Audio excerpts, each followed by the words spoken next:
All right, moving on. We're going to talk about the rest of the league. Basically, kind of just run down some teams that we've been seeing in over the first couple games. Get into some award picks, and then move on to our finals picks, which we'll talk about. But let's start off with Brooklyn. They had a terrible opening night against the Pelicans, getting smashed by Zion and Brandon Ingram and CJ, and Ben Simmons fouling out. Kyrie Irving not looking so hot. Kevin Durant basically trying to will that team and just didn't have it didn't make a difference in that game. They move on to face the Raptors. Kyrie Irving has a big game. Ben Simmons looks solid. Kevin Durant looks like he always does. And what are your thoughts on the Nets early on? I think now that you don't have Harden there, let's start off with that. I think last year having Harden there, he kind of gave up on. Yeah.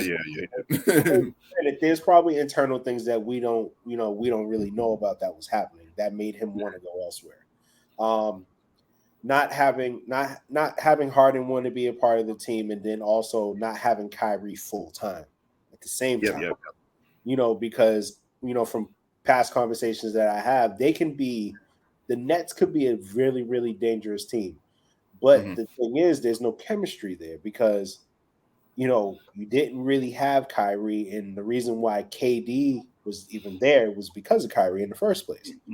So him not being there, and KD's the straight up basketball guy, it kind of fell by the wayside last year and the year before. But I think this year, with now you have Kyrie back, you finally have Ben Simmons playing. So it's gonna take some time for him to sort of get adjusted to being back in the basketball groove and the shape and everything else. But I think that they'll definitely make the playoffs this year for sure.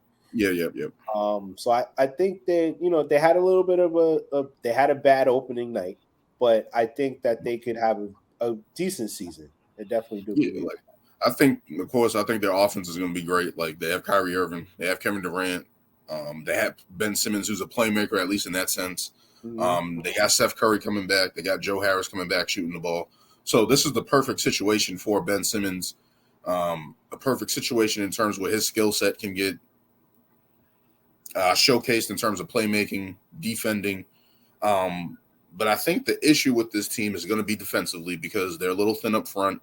They lost Bruce Brown. They brought in Royce O'Neal, but it's like, Bruce Brown did all the little energy things for that team last year, even in the playoffs, even having a good showing there. So to sit there and look at what their offense is going to be, everything I think falls on what their front court looks like with Nick Claxton, Ben Simmons. Like Ben Simmons fouled out in the first game playing center. So it's like he fouled out in the preseason against Karl Anthony Towns and Rudy Gobert. So it's like those matchups are going to happen. Like teams have bigs in the league. So how is he going to adjust to that? How is he going to be able to survive that and navigate that? Coming back off a layoff like that last year where there was an injury with back surgery and mental health and all that, how is he going to come back and fit into that void of basically having to be the five? And it's like not every team is going to go small. Like teams can stay big in this league now and punish you. So how are you going to be able to play that five position and hold up defensively? And then if you foul out, they put in Nick Claxton. Obviously, the Nets are at a disadvantage there, especially with offensively. Defensively, he's a little thin up front. So it's like, what is their options in terms of maybe potential free agents? Like, is Dwight Howard an option? Is DeMarcus Cousins an option? Just to have a big body out there for at least a couple minutes to battle some bigs night to night, because I don't think that's gonna. I don't think they looked at that as an issue.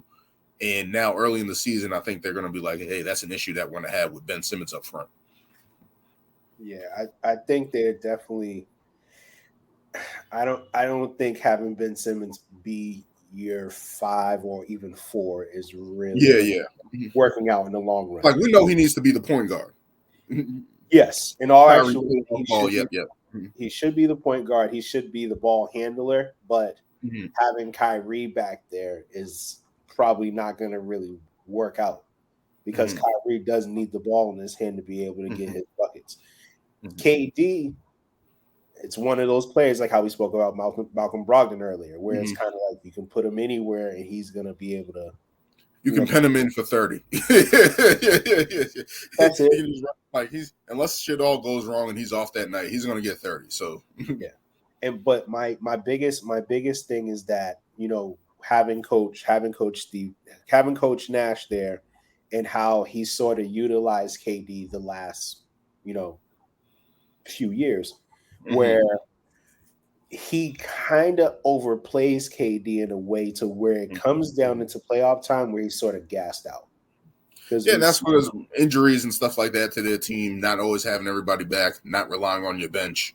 Yep. Yeah, he definitely does overplay Kyrie. Yep. Yeah, KD definitely does get overplayed. So I think hopefully this season that's not something that he does now that your core is together now, and then some of the role players that you were missing, like a Joe Harris, is now back. So I kind of want to see how that's gonna work out, and it's as the season. Sure. So we'll see. And Joe Harris, he's struggled in the playoffs. Like he's struggling in the playoffs, but there's more offensive flexibility around him with Steph Curry, Kevin Durant, Kyrie. So you basically got two guys who can get their own shots, and then you got two sharpshooters and a guy who can play make.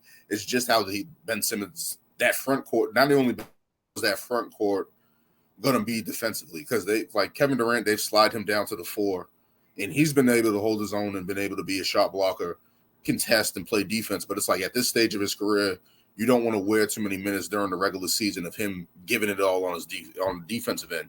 You kind of just want him to lead the offensive end and then maybe pick it up on the defensive end in the playoffs and really kick it up into a high gear and kind of not wear him down over the regular season. The way it looks, if Ben Simmons keeps getting fouled out, looking bad, having bad nights, because it's gonna take a little bit for him to get acclimated and get back into the swing of things. We already know he's a great passer. He's a high-level defender on the perimeter. But against those bigs night to night, they could be in trouble. Yeah, we all know the real reason why he fouled out against the Pelicans, though. But we can talk about the Pelicans next because we can get into that. Brandon Ingram with the fro. CJ McCollum has been you're a CJ McCollum guy since Portland, so we know in off air how you feel about him, how his presence is, how his scoring acclimate is. But that boy Zion, I don't know if I can get shoulders or arms like him, but that I can't remember who it was, but he went in the paint and shouldered somebody, and they went like flying 10 feet. I'm like, oh, he different. We saw that. Of course, we saw that over the first 2 seasons, but it's like, nah, he's a problem for this team, especially how they're currently constructed with CJ and Brandon Ingram and Herb Jones. It's like the Pelicans look good. One of the things that I've noticed when I seen him like pregame, how his body looks, and I literally said, "Oh no, people are in trouble." We thought we was in trouble initially when he came in the league because he's able to do all these things on the athletic side where it's like big, strong as hell, plays defense, he's fast. So, and now that he's came back and he's actually in shape, and he's not just in shape, he's like in chiseled shape. It's like Giannis level types of physique, like strength.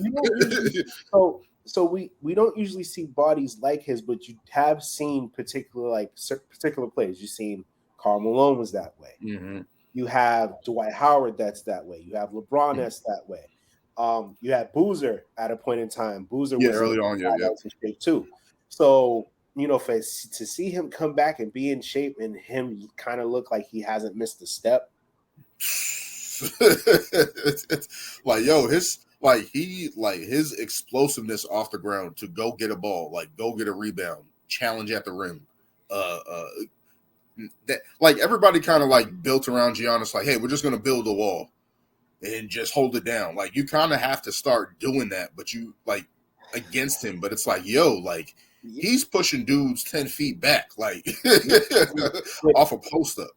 it's bad though, because even when people were like building the wall around Giannis, people started. Do you want your starting center to get elbowed in the nose or in the mouth or in the eye? Fouled out, like or fouled out. But I think trying to do that with a player of Zion's like caliber, and like how I said, has looked like he hasn't missed a step, and all of his points came from the rim. Just he's getting to the rim. Like you can't stop him from getting to the rim. Like he has enough ball handling skills to get to where his spots are. Like he knows how to get to his spots. Like already, like you're not going to stop him from doing that. Yeah. So that's definitely a thing to watch out for. And if he's able to develop that jump shot even more, and because he's still early on. He's still early. Yeah. That's what we forget. Yeah. So that's the thing. Like people are like seeing him how he is right now, back in shape, and how he played these, that first game, and they're kind of like, oh, okay, all right. Like as good as we think Kevin Durant is, like he's not ready to guard Zion, like strength wise, like you know what I mean? Like he's going up against fours that, like, because most teams slide small forwards down to the fours today, like what we considered the small forward even like 5-10 years ago. They're now sliding down to the four. He's playing the four, being bigger, more athletic, more strong, pushing these guys out the way. Like you have to prepare yourself to guard him. And then not only that, you got Valanciunas next to him, who's a big burly guy who can get double-doubles. Like it's not an easy night to go against the Pelicans. I tell you one thing. Tatum better not be playing the four when they run it. I don't know who. I guess that's why we got Blake Griffin. Like, yo, go out there and try to be big.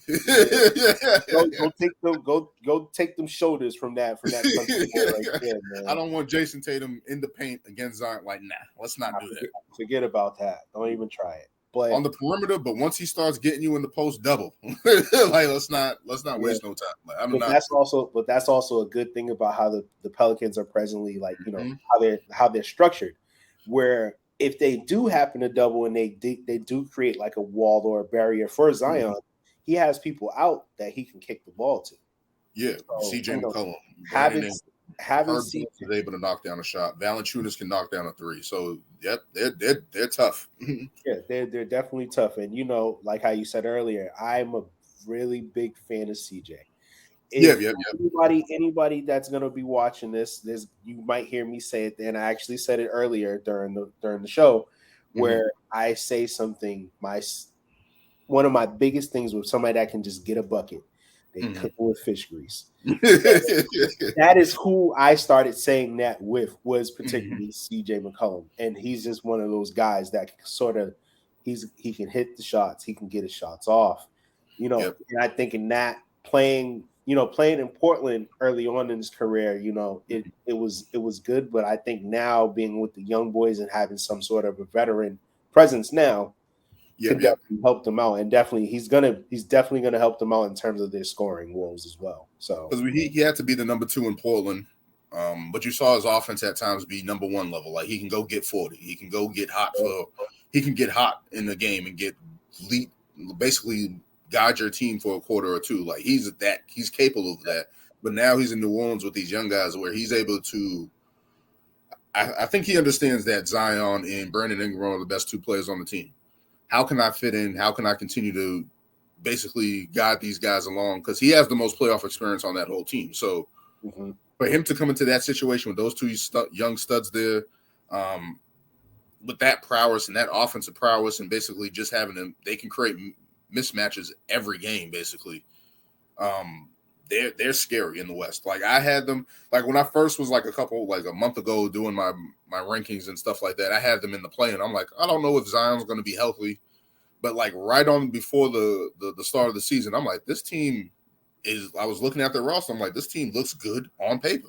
This team looks fucking tough. Like we know the league is tough, probably the most talented it's been ever, top to bottom. But it's like looking at this team, what they have, the ability to rebound, the ability to play defense, the ability to score, most importantly, from every position on the floor. Like Herb Jones can knock down a shot, be athletic, get to the rim, but mainly a big defender for them. So it's like looking at this team, I'm like, they're firmly going to make the playoffs.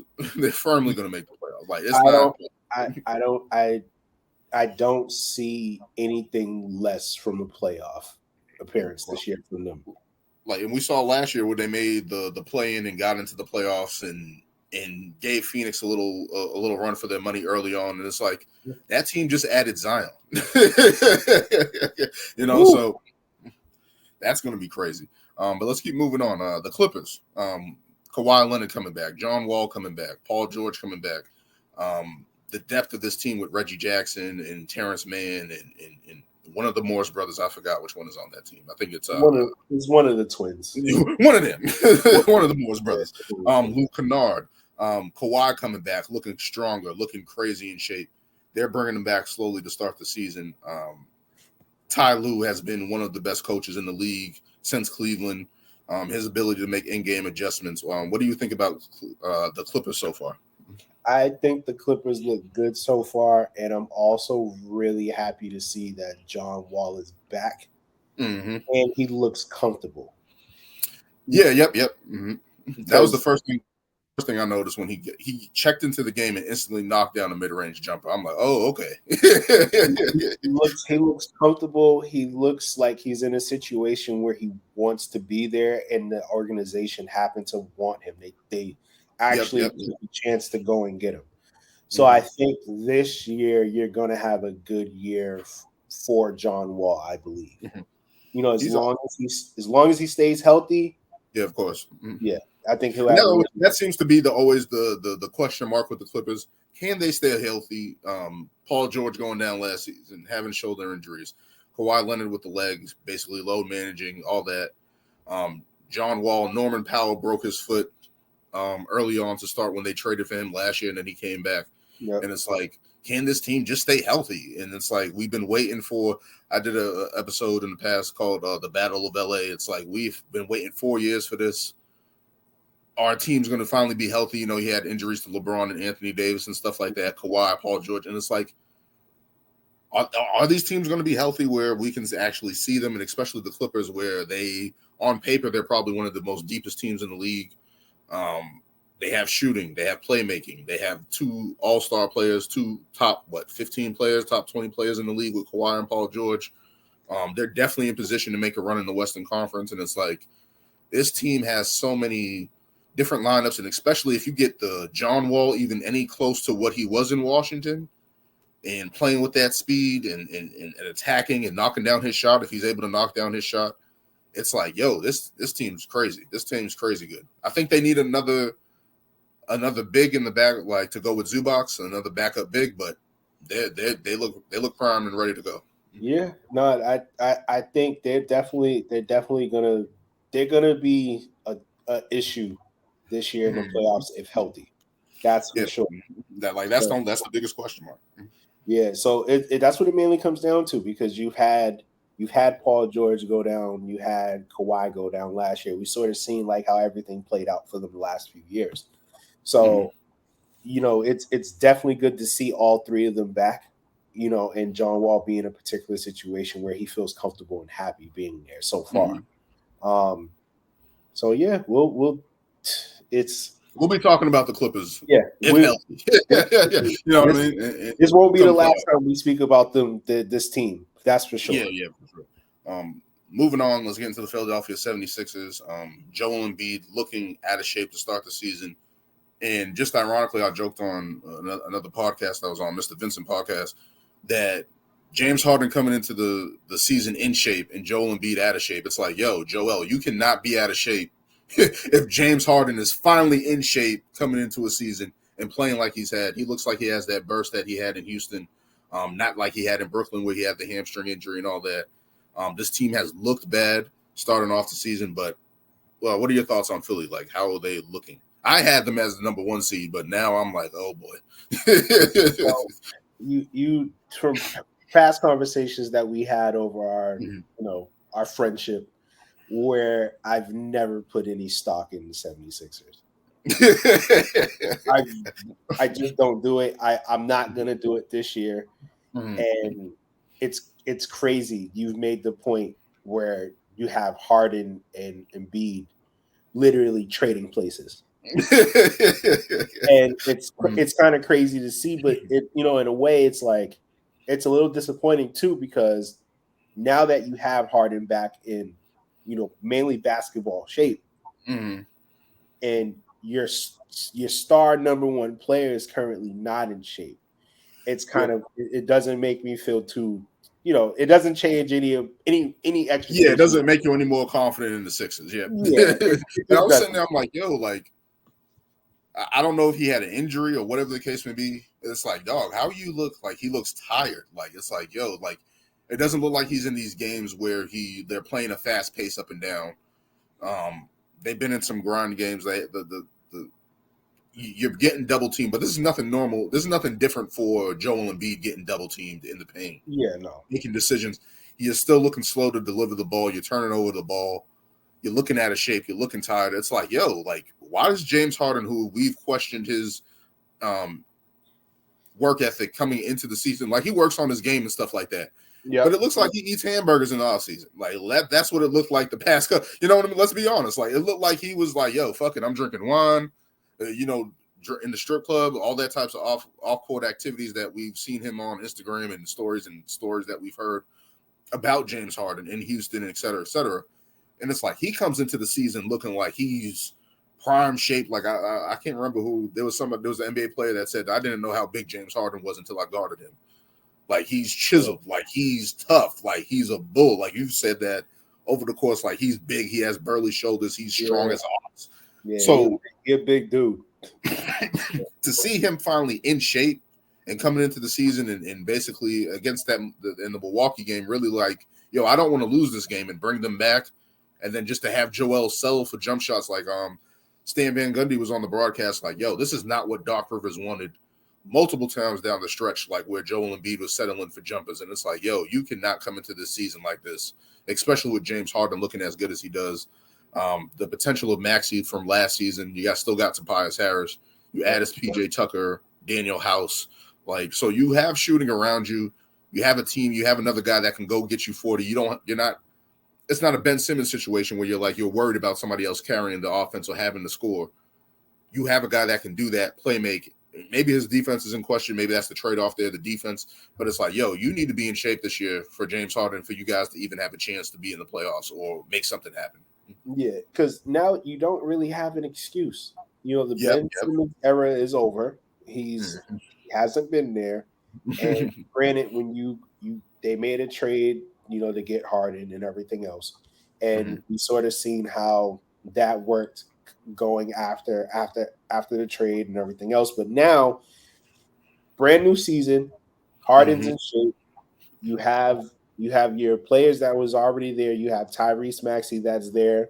You have you have a core of players that you could make some sort of a run with, but now not having your star player be in shape or let alone really even care about what's even happening. It's starting to sort of make me remember like the time where it was the trust the process. And the tanking part of the Philadelphia is like era. So I don't know. He's out of shape, where he looks lackluster, he looks fat, doesn't look like he's chiseled. Yep. Yeah, so I'm not sure what's happening. Like, what's going on right now. Maybe he possibly had an injury that we didn't know. Yeah, that's what I'm thinking. Maybe something happened and they're not disclosing it, they're not talking about it. Maybe he's working his way back, whatever the case may be. But this doesn't, for a guy who's been complaining about not being liked by the media because he's not winning MVP, he doesn't know what to do to get it. You coming into the season out of shape, that's not going to help your MVP chances. Yeah, like it was different when Shaq was able to do it because he had he had Kobe right there where it was like he was like, all right, well, I don't got to come back in shape. All I got to do is just all I got to do is just jump and dunk and get rebounds. But I got this kid over here that's going to be able to do this, that, and the third. That's literally kind of the situation they are in. You know what I mean? Like different stages of their career and stuff like that. But it's like you have a guy that can go get 30. Like you don't have any more excuses right now if you're Joel Embiid. Like you have a team around you. You have a number 2 guy, a guy that can be a number 1 on most nights. Why are you out of shape? You're supposed to be this guy who I picked him. I think he's going to win MVP. That's what I thought. But now coming into the season with that looking at a shape, it's like it doesn't look like you're committed to the process. And bringing a championship coming in out of shape, like that's a big no. That looks bad for them. Mm-hmm. Yeah. I've never put any stock into that. Yeah. I just can't do it. Anytime when I've there's been teams that have proved me wrong in terms of it. Like Boston proved me wrong, a few times, and I just don't. I don't really see them making like a really big run this year. I think. I think everything has to go right for them, and especially Joel being in shape. Yeah, I think they probably see the first round, and that's probably about it. Oof. Yeah, I don't see them. They get to the semis. It's another second round exit for Joel. He's never been to a conference finals, and they've been close a couple times. Especially we know the Ben Simmons situation last year, 2 years ago, but it's like, yo, you gotta get over that hump, and especially in the Eastern Conference with the Boston Celtics, how they're looking. You couldn't beat even in the game the other night. You couldn't beat them without Chris Middleton, the Bucks. Those are the two teams you're going to have to see. It's 1, 2, and 3. To me, in some variation, it's 1, 2, 3. Milwaukee, Philly, Boston, whatever variation. At some point, y'all going to see each other. You're going to see one of these teams in the second round, and you don't look even close to competing with them. I don't even think they stand a shot against Miami. Yeah, Miami has shown, hey, we can dissect y'all. Yeah. You know what I mean? We saw that last year in the playoff. Granted, Joel Embiid got hurt, but it's that's always been a underlying theme. He gets hurt at random times. James Harden has times of history breaking down in the playoffs. You might have a tough matchup against Cleveland. Cleveland has two bigs, Jared Allen, Evan Mobley, Donovan Mitchell. They just added. Yeah, You have these other teams in the Eastern Conference where I think they can handle Brooklyn. That's an advantage for him where he can be in the post and get his points and get his touches. But in terms of other teams like Miami, even Toronto, we saw them give you guys trouble.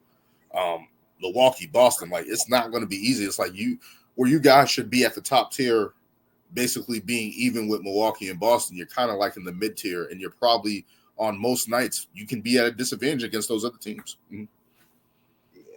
It's gonna be tough for them. It's gonna be tough for them. We gotta get it together, man. We gotta get it. And PJ Tucker was yelling at them after the Owen, they lost the last night. They said that he was yelling at them. I'm like, oh. PJ Tucker's I did not come all the way here for this. No. I won a championship in Milwaukee. I could have stayed. Yeah. I've seen what it takes. Yeah, I've seen what it takes. I've seen what but they got to figure it out. They got it. Embiid got to get himself back in order. Mm-hmm.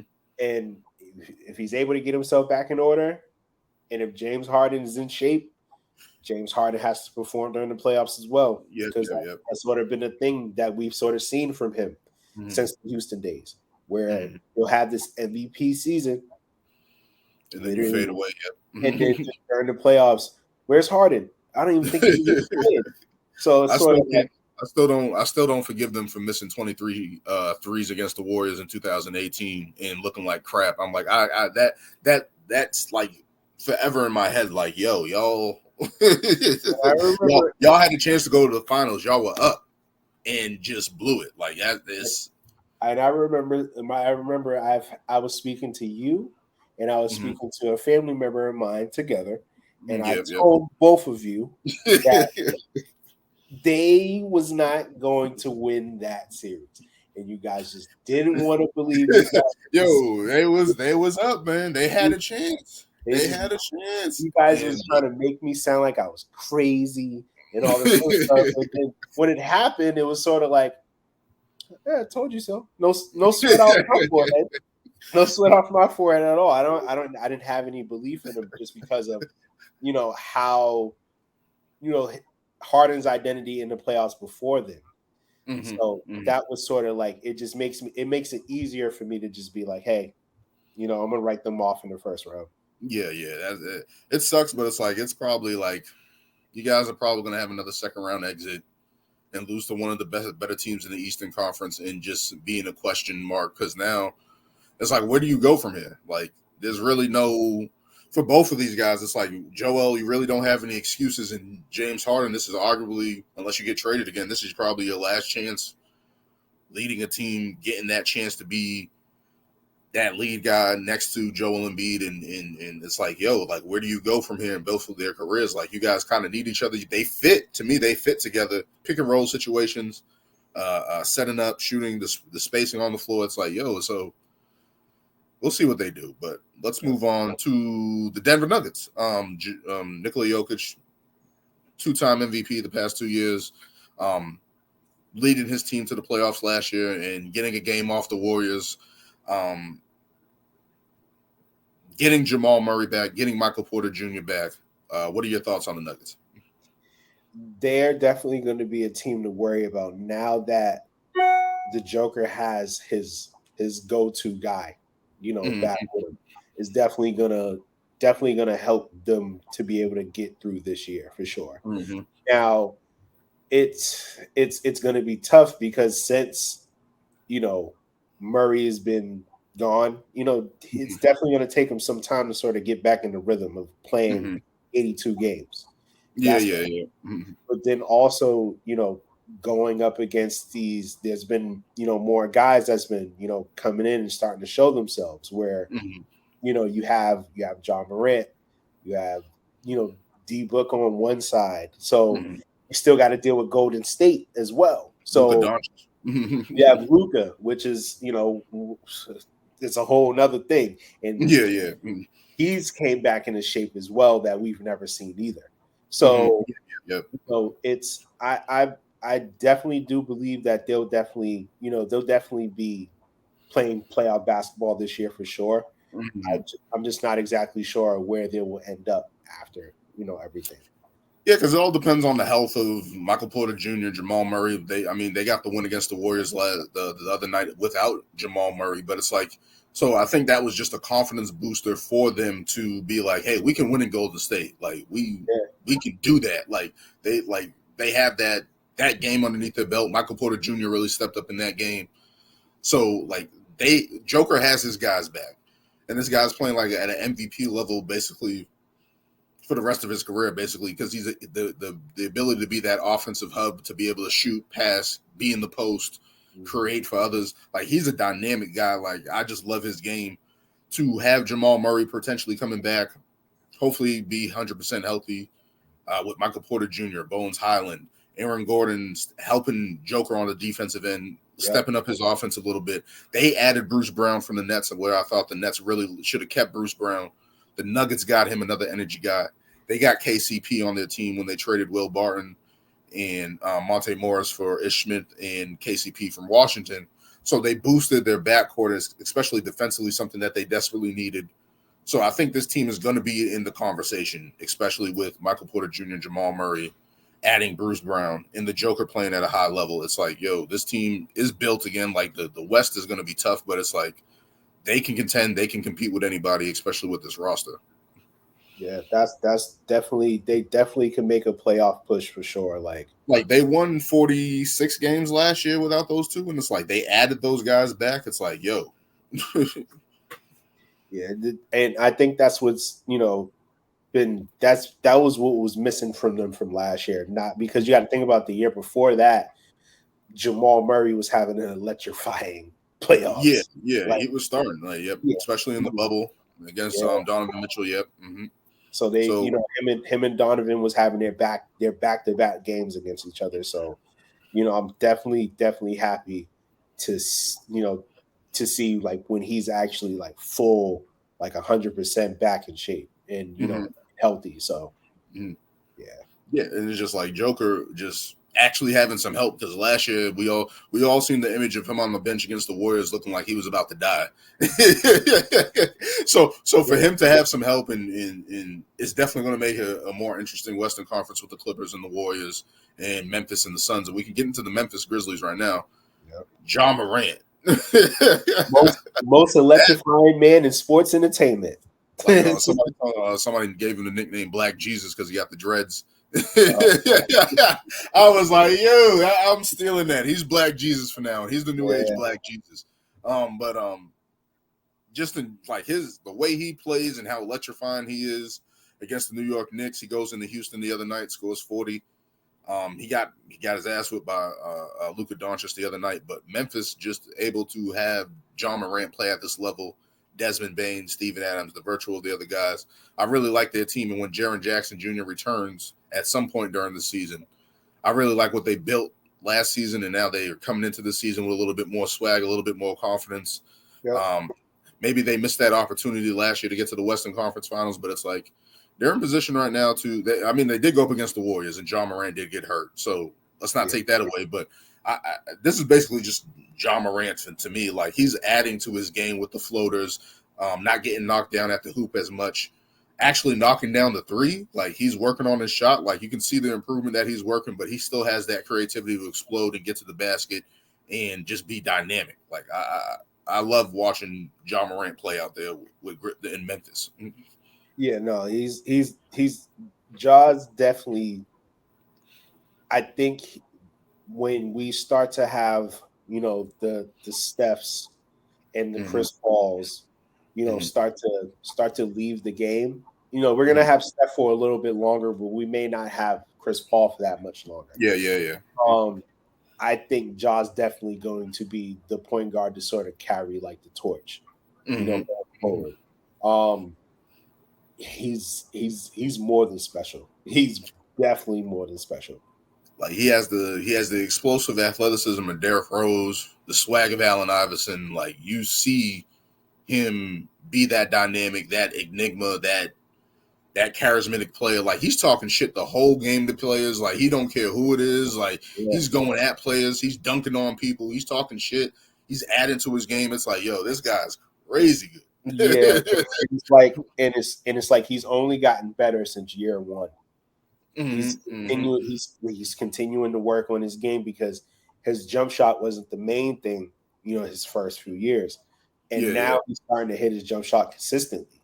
He's figuring out ways to get to the basket much easily. He's got the floater. Before he was just, he'll try to jump over you or jump through you. So that was like his, So now he's starting to work on his game, and he's getting the confidence to be able to figure out other ways to be able to put the ball in the basket. He's going to be somebody you're going to have to worry about. And when people are looking at their schedules, they know they not that legit, and they be like, "Damn, I gotta go against the Grizzlies here." You know what?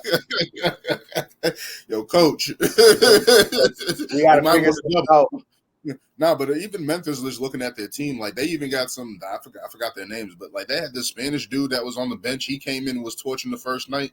Like, they got underlying guys on their roster. Brandon Clark, other guys that step up and be able to provide produce for them. So it's like, that's another deep team in the West. And it's like, yo, you got the Warriors, Clippers, Suns, Grizzlies, whatever the Timberwolves are going to be, the Pelicans, Portland, Sacramento potentially. And then, like we said in both conferences, when we're looking at both conferences, it's like, yo, four of these teams are going to be in the play-in. It's hard to believe it. It's a slugfest in the league right now. Like, yo, it's like, yo, top to bottom. It's like, that's why I was saying about the Lakers. Like, yo, they can't afford to miss LeBron James, Anthony Davis. They can't afford to miss games. They can't afford to drop team again. And especially even looking at the lower, like, OKC is going to be tough. Like, Utah is coming out with gangbusters. San Antonio is always a weird team that's going to compete. So it's like,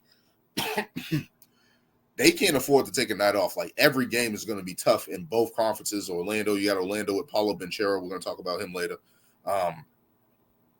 You got Orlando. You got Indiana with Tyrese Halliburton, Benedict Mathurin, like the Knicks, Detroit, like with Cade Cunningham, Jalen Duren, like all those guys, Sadiq Bey. Like, every night there's going to be a game like, yo, we can't. And of course, over the course of the season, you're going to see teams like falter off and go back to what they were. But it's like, yo, every night you're going to be like, yo, I got to guard John Moran. I got to guard fucking John Wall off the bench now tonight. Like, every night there's going to be a matchup where it's like, yo, like, like, yo, I can't imagine that shit. But like, let's keep moving on. Did my mouse die again? Nice. Right on the podcast. Come on, just put a new battery. Unless you have to keep resetting this, which sucks. All right, moving on. Let's get into our award picks. Now I can finally show our trusty Excel spreadsheet there. Boom! Mm-hmm. There you go, people. Mm-hmm.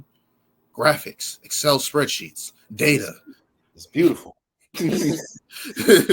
But let's get into our award picks here. I have MVP. I have Joel Embiid. I picked Joel Embiid. I feel bad right now, 3 games into the season, picking Joel Embiid to win MVP. But you have Giannis winning again. Yeah, he's too dominant. He's way too. Yeah. He's just too dominant, man. Like, I think it's a consensus. He's the best player in the league. Like, like I get it. Like, I have him second on my list. But just the way he's able to just keep going every night, like even if his shot's not falling, he's going to get you 15 rebounds. He's going to get you 2 blocks. He's going to get you a couple steals. He's going to get you he's going to get 20 points. He's going to get assists. Like he's that dynamic, and it's crazy. But he's one of those guys that just don't stop. It's like he's almost in a way he's almost like a robot. He just doesn't stop. Like he's like, especially when talking about Zion and all these guys, like he's gonna put the paint on you. He's gonna dunk on you. He's like, there's no question he's gonna dunk on you and finish over you, and he's adding to his game too. So he struggled the first night, but they were still able to pull it out against Philly. He goes to Houston, has a big game. I think 44-12. Like it's like right on schedule. He's back on it. MVP, you have Luka Doncic on your list, and I'm assuming you have LeBron on your list just in case if they have a good season, if he's able to have an incredible season. But yeah, and I'll explain a little bit, why I also have LeBron, part of those picks as well, because he's not that far off from getting the all-time leader in points. So I think in a way, he doesn't really have much else to prove. And I think him getting that will solidify him as, the GOAT when his career is all said and done. So I think I put LeBron in there for that reason most, for sure. Okay. I mean, I have a dark horse. I'm probably a homer pick, whatever the case may be, but I have Jason Tatum. He's already having a hot start to the season on both ends of the floor. His scoring ability, if he's going to be this efficient, especially finishing at the basket, and especially with the Celtics potentially being first in the conference, whatever the case may be, he has a chance to win it as well. Yeah. So defensive player of the year. We both have Giannis Antetokounmpo just because I'm assuming like we just know he's dominant. He's going to be at the rim. He's going to be contesting everything. He's going to be trying to guard the guys on the best team. He's going to step out. And just his impact, his production-wise, I think we both can agree there. Yeah, that's not a hard decision at all. We both have Joel Embiid on our list as well. You have Kawhi Leonard. Hopefully, I'm assuming that Kawhi Leonard's Kawhi. He's been one of the best defenders, especially in San Antonio.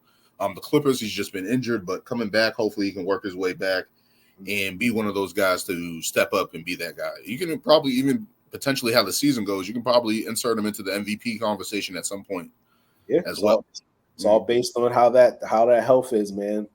During May, from those months, those springtime months. Yeah, like just like get him, like he's basically on a plan where he said, hey, we're gonna work our way back into the season. Like I'm not just gonna come out and start playing 38 minutes, which is smart. You don't want to wear him out early in these games, especially with the depth that the Clippers have. You don't want to wear him out. So him ramping up his minutes over the course of the season, I think is a good idea for them, especially. Yeah. We can move on to 6th man of the year. I have Norman Powell for the Clippers. I think he's that guy that comes off the bench and just able to get 20 and just be a shooter, be able to get his own shot. And I think that's a sneaky pick where I think the Clippers, I don't think they're going to have anybody in the, Kawhi and Paul George possibly in the MVP conversation. I don't think they're going to win it, but I think his production off the bench could be a game changer for the Clippers. Yeah, and my pick was Malcolm Brogdon, and we sort of spoke about him earlier in the show, where it's like what he brings to the table, coming off of the bench. and being in the particular situation that he is in Boston and what he's definitely going to bring, I think that he definitely has a chance to actually be Sixth Man of the Year. That's for sure. I have him second on my list because I'm like, yeah, he's going to be an impactful player going forward. Most improved player, I have Tyrese Halliburton. He's scoring after leaving Sacramento, and I thought they traded the wrong player, even though I like De'Aaron Fox. I think I thought Tyrese Halliburton is just a pure point guard in terms of what you look at what a point guard is. He's able to pass. He's able to shoot. He's able to control the pace there. He's not a great defender, but it's like in terms of what you want as a point guard running your team, I feel like he's one of the best and the youngest, and I think he's going to be able to build off last season. And, especially Indiana where he's going to be able to get 20 and 10 a night, I think he's going to win most improved.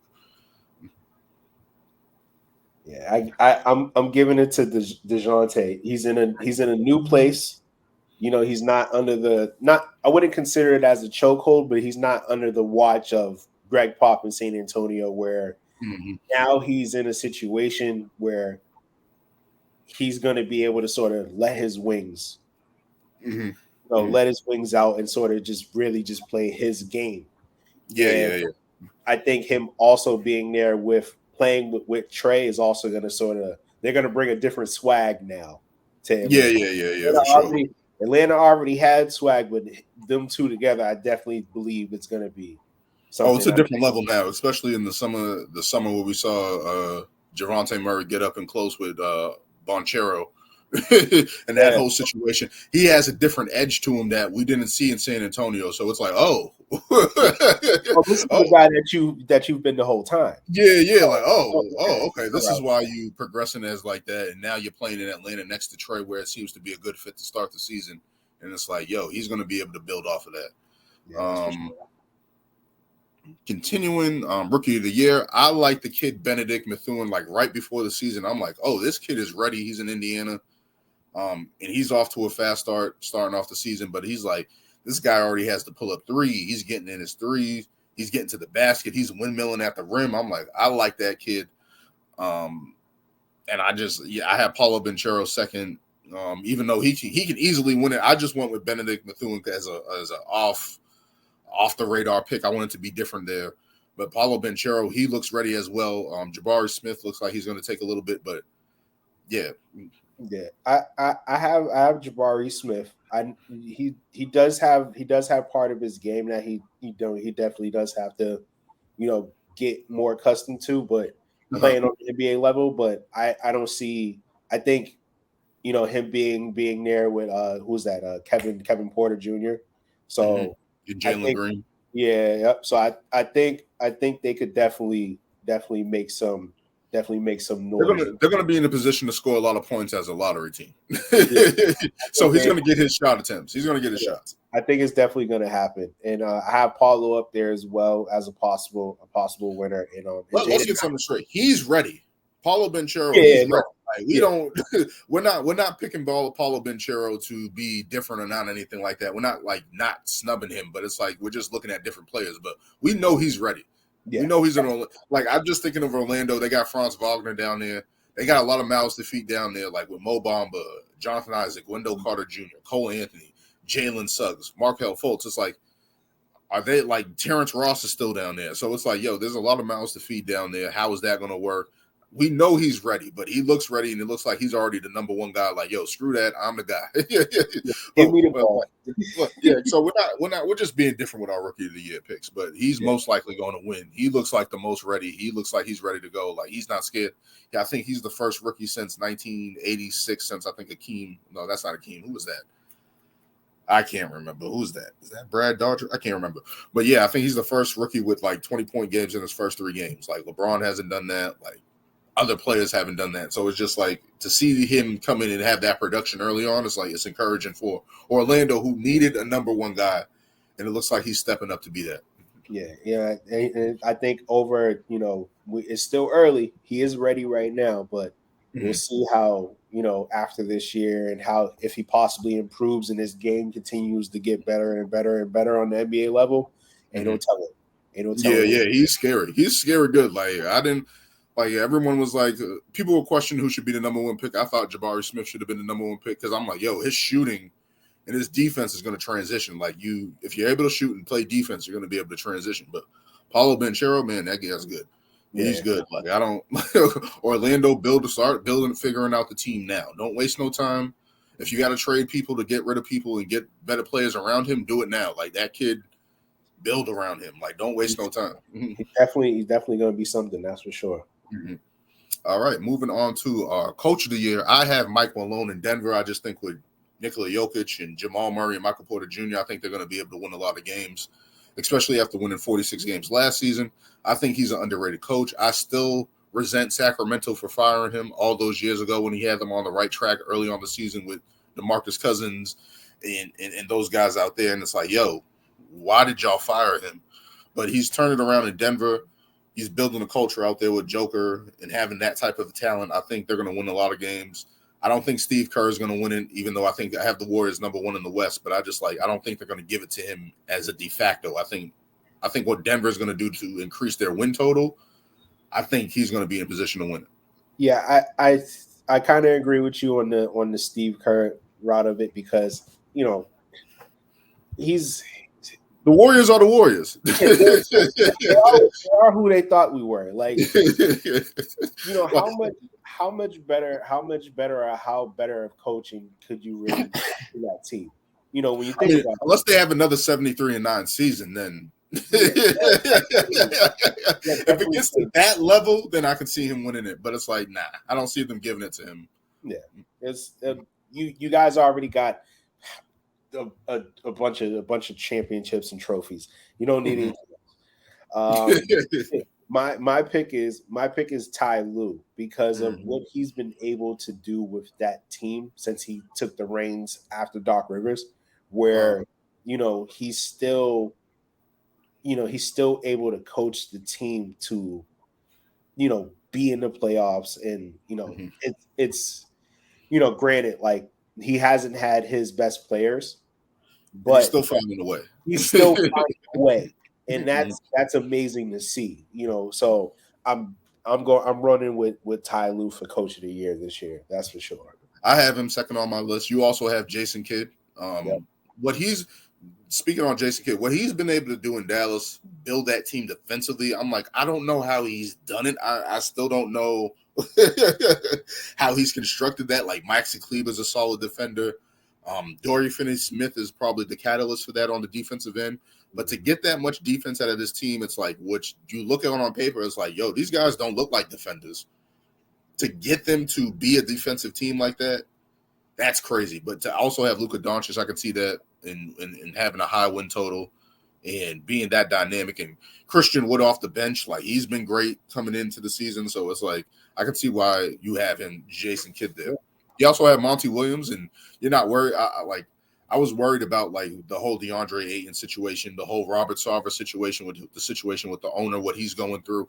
So I just thought that was a lot of turmoil, but I can understand Monty Williams being there. Especially, I said a quick note on the Suns. I was like, yo, they need to kind of ramp down Chris Paul, lower his minutes, make sure he's ready for the playoffs, and really start building this team in terms of Devin Booker, DeAndre Ayton, building up that continuity and be like, yo, you guys got to be the guys in terms of playmaking, creating, being the duo on a night-to-night basis rather than have Chris Paul kind of set up everything. Yeah, and also, you can add Bridges into that as well, too, Yeah, for sure. Him and Cam Johnson, like, yo, we need all of y'all to step up. Yeah.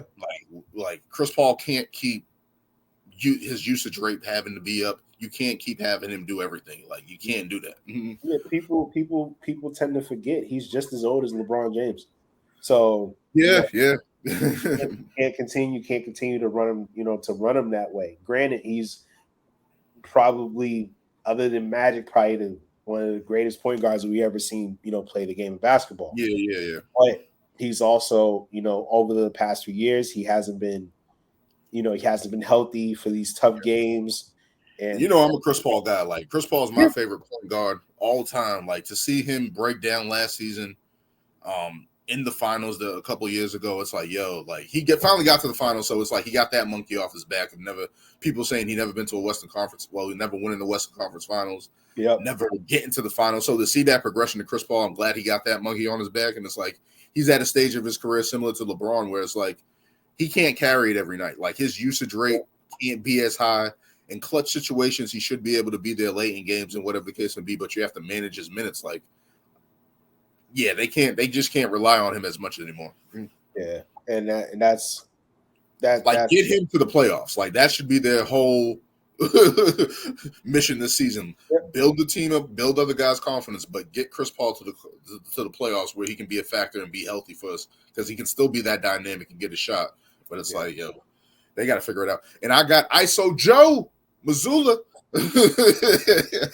potentially just because the Boston Celtics, how they're going to play, if they can get to that point there of, I think they can win 50-plus games. I was talking to somebody, they were like, they're already confident saying they're going to win 60. I'm like, whoa.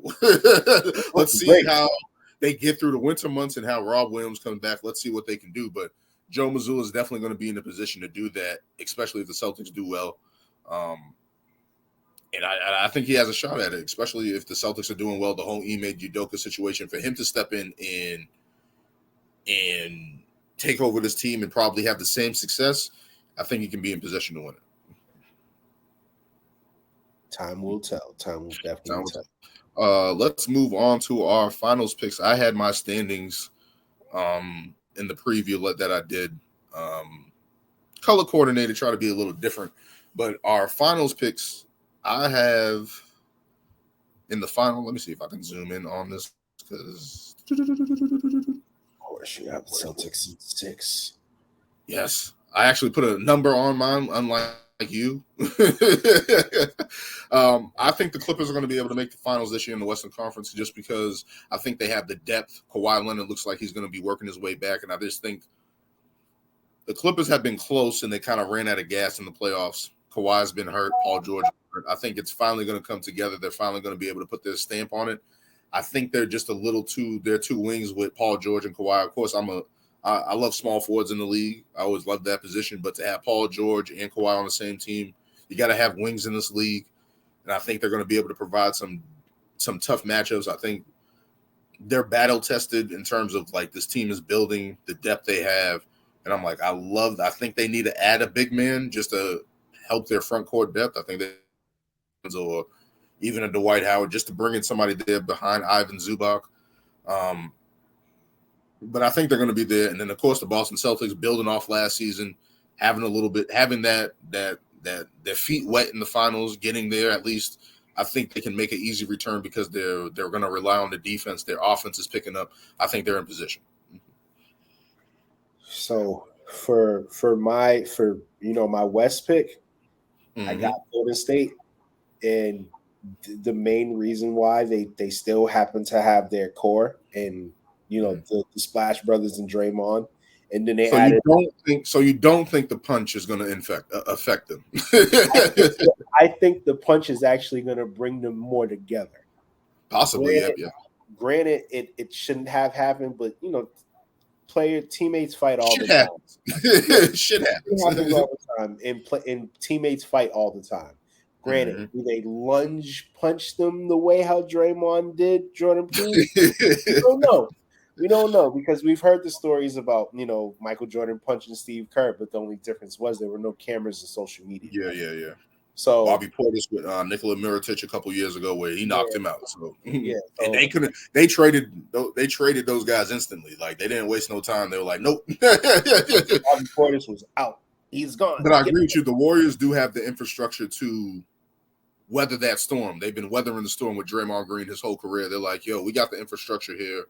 But I completely understand Jonathan Kuminga, James Wiseman, Moses Moody off the bench. Like they have a core behind those guys to be like to sustain that and basically have options and be like, yo, we got Jordan Poole, we got Steph Curry. We know what we want to do. They still have Andrew Wiggins, who finally stepped up last year. Yep. So it's like this team does have that depth. They have the championship run on them. I just think, in my eyes, I'm like to make it to the finals again. Of course, they had those down years where they missed the playoffs, and that probably helped them bringing back Clay. Draymond was hurt a couple times, but it's like they have that infrastructure there. But I just think the West is too good, and I think it's finally going to catch up with them. Maybe, but I can understand that pick. I can understand you picking the Warriors. Yeah, and you got the wrong team coming out the East. But continue. I don't believe they are the wrong team. I think they happen to be probably they other than the Celtics. Give you their respect. Mm-hmm. They are. If you respected them, you would have picked them. But okay. I do respect them enough. But I like with the current situation with not having Udoka. I think that's what's gonna where they possibly won't make it to the finals this year. Now they still had Coach Udoka. There's a possibility that I picked them, but I think Chris Middleton comes back. Giannis has another MVP season, and their team is together and they're healthy and they're able to win 50 plus games this year. I don't see anybody else in the East really having a chance at beating them besides the Celtics. But my pick to go to the finals to play against the Golden State Warriors is the Milwaukee Bucks. And I'm pretty confident in that in my picks for my finals picks. I think we possibly may see that. So completely understandable. Get my keyboard off the screen. But yeah, I was listening to a show and they were talking about like the coaching stability and the coaching stability in the Eastern Conference in terms of coaches. Coach Bud Budenholzer is the most sturdy coach in the East right now. Doc Rivers is potentially on the hot seat with their start. Jason Kidd with the Steve Nash with the Brooklyn Nets. He was already asked to be fired in the offseason. So it's like, yo, the whole Ime Udoka situation in Boston is definitely a situation where you can look at where you're looking at Milwaukee. It's like they have the most stability right now. They just need Chris Miller to come back, and they still have Bobby Portis, Brook Lopez, Drew Holiday. We know what those guys bring to the table. They have the championship edge to them. Last year, they possibly would have been in the finals, depending on if Chris Middleton was healthy. So definitely understand why you're picking Milwaukee to come out the East, because they have that pedigree. They have the depth. They have the stability at coach in the Eastern Conference. So I definitely understand where you're coming from on that. I still think it's the Boston Celtics, but it is what it is. It is what it is. But man, this has been great. We can wrap this up. Thanks for coming on. You can anything you want to plug. Well, first I want to say thank you for having me. On your platform, man, getting a chance to sit down and chill out and, talk the game that we love and that sort of brought us together. So, I appreciate you for that. For one, you guys can, whoever's watching, you can give me a follow on social media, Instagram per se, at Melz the Jedi. If you guys are into hats, I also have a hat page that I post hats on that I have and, mock-ups of designs of hats and things like that. You can follow me there at Jedi Brims. So, definitely with the baseball hats, pins, and all that. I've been following that. That's awesome to see, like his hat page. I'll post the links in the description down below. All of that. That's been awesome to see you basically grow that in that community and see a different community, because I didn't even know about that community on that end. Like hats had a culture like that. Yeah. You know what I mean? And to see people travel and the pins and the patches and the symbols of what each hat means, the one you have on your head right there, like just to see that growth of that, because you only think of like sneaker culture, maybe fashion culture, but hat culture in terms of that's different. Yeah, like, it's literally like the sneaker community. It's literally yep. But yeah, like it's a crazy community that I've been like, especially just following you and seeing that growth of that. I'm like, okay, and the hats, the colorways are dope. Like the symbol to each city, even retro type of stuff like video games and stuff like that we all love, basketball teams and stuff like that. That's dope to see. So I'll definitely be putting your links in below. Check him out, Jedi Brims. Melz the Jedi. Check out his pages, of course. But that will wrap it up for episode 2 of season 2. And until next time, I'm pretty sure I'm going to have you on again. Hopefully, Kari can join us next time. And let's keep it rolling, man. This was fun. Thank you for coming on. No problem, man. Thank you. All right, man. Until next time.